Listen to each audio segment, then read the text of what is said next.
محلے کے مسجد کی تعمیر و مرمت کا کام شروع ہوا تو مطلوبہ رقم اکٹھا کرنے میں دیر ہو گئی۔ انتظامیہ نے امام مسجد سے کہا، محلے کی اس نکڑ پر ایک بندہ رہتا ہے، وہ بہت بڑا تاجر ہے، مگر وہ اپنے غرور میں انتہا کو پہنچ چکا ہے۔ اگر آپ ہمت کریں تو آپ اس سے بات چیت کر لیں، شاید کوئی صورت پیدا ہو جائے۔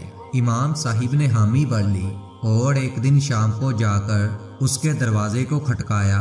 تھوڑا وقت گزرنے کے بعد تاجر اپنے گھر سے باہر آیا۔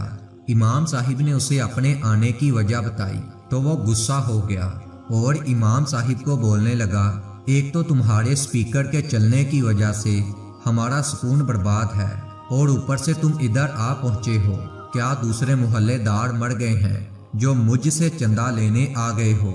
امام صاحب نے کہا کہ تاجر صاحب، اللہ تعالیٰ کا دیا ہوا موقع ہے، آپ کے تعاون کی ضرورت ہے، میں یہاں سے خالی ہاتھ نہیں جانا چاہتا، اللہ تعالیٰ آپ کے مال و جان میں برکت دے گا۔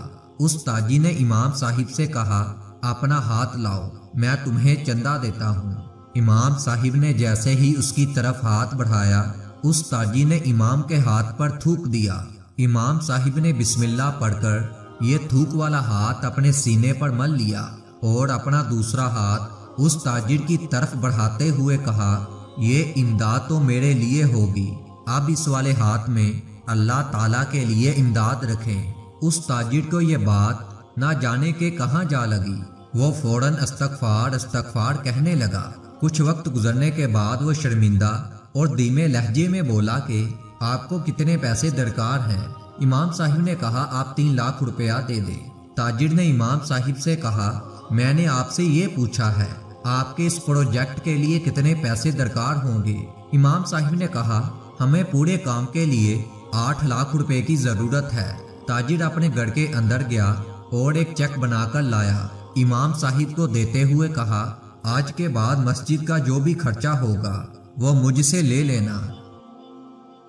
بات کرنے کا انداز، سلیقہ اور تمیز آ جائے تو بڑے سے بڑا غرور والا شخص بھی ہدایت پا سکتا ہے، اور ہمارے کتنے ہی بے تکے اور طنزیہ جملوں سے لوگ نماز و قرآن اور دین سے دور بھاگتے ہیں۔